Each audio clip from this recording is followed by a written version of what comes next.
So the Times reports that Isla Bryson's being held in a segregation unit at a women's prison. Is that where she should be? No, he should be in a man's prison because he is a man who has been convicted of a violent sexual offence. And we should not be putting women at risk by forcing a male prisoner into their vicinity. Now, I think Jo Cherry made some very good points in her interview, and I listened back to it a few minutes ago.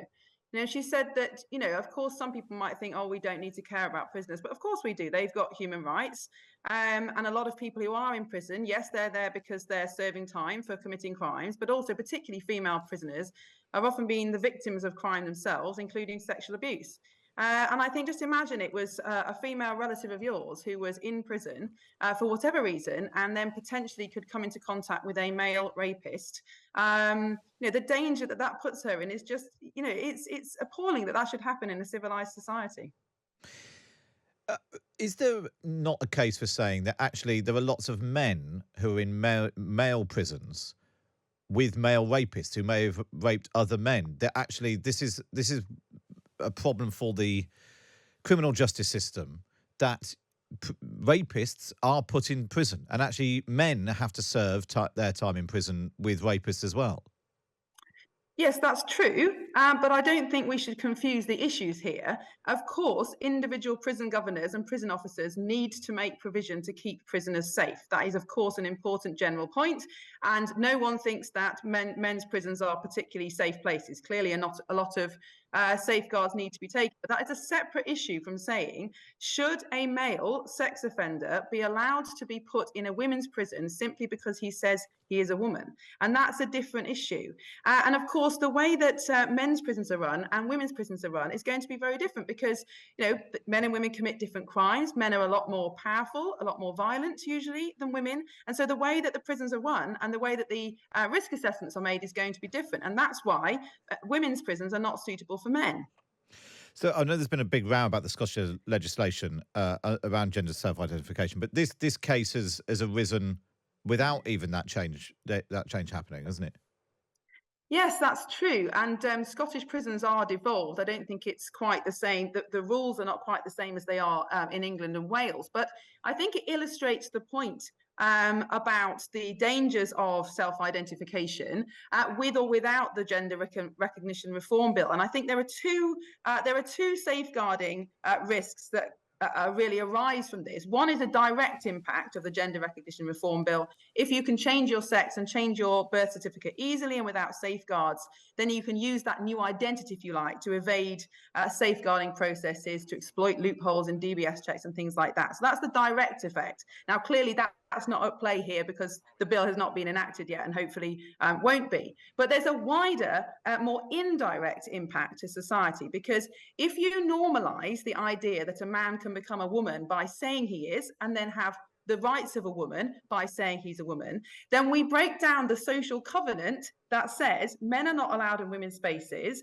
and that it's totally socially unacceptable for a man to try to enter women's spaces. And that social covenant, that kind of agreement, those set of obligations between men and women only happens if it has the buy-in of the whole of society and everybody polices it. So we're talking about a prison in this case, but let's say we're talking about toilets or changing rooms. The reason men don't go in women's changing rooms is not because they'd have to show their birth certificate or because there's a policeman on the door. It's because all of us in society accept that's unacceptable.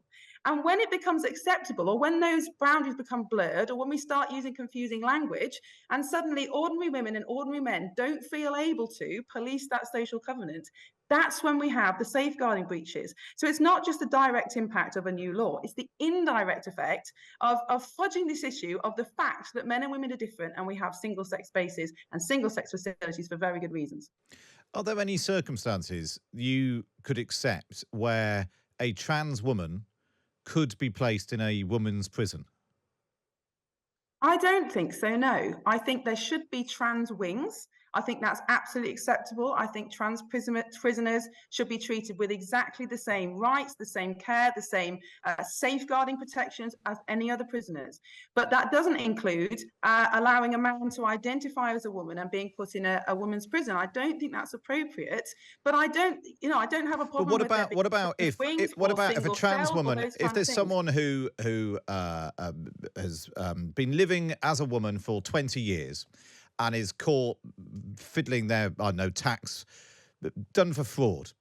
There's no sexual element to it. You still think that person should be put in a trans wing and not just in a standard woman's prison serving alongside a woman who's been done for fraud?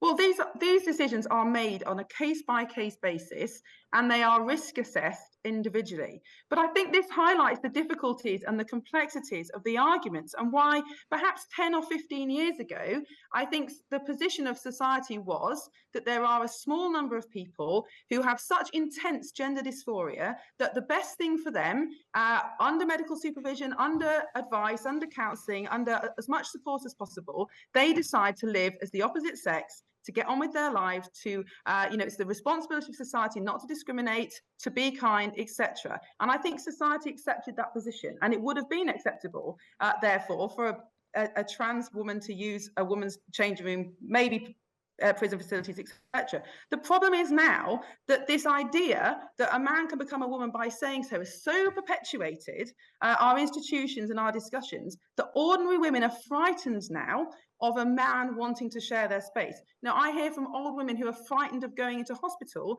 because they no longer have the right to expect same-sex intimate care, or they no longer can expect to be necessarily on a single-sex ward. So the problem is that the whole debate and the fact that we've allowed these kind of inconsistencies and this fudging of language to continue is that now women are genuinely frightened of men who are transitioning to female, rather than treating the small number of people who have genuine gender dysphoria with compassion and respect. That's the problem that we've created. I know that obviously it got very heated in the House of Commons the other day. Lloyd Russell Moyle, the Labour MP, behaved very oddly, was shouting at Rosie Duffield, came and sat very close to you, apparently to try and intimidate you. Yesterday, a Shadow Cabinet Minister said he should apologise.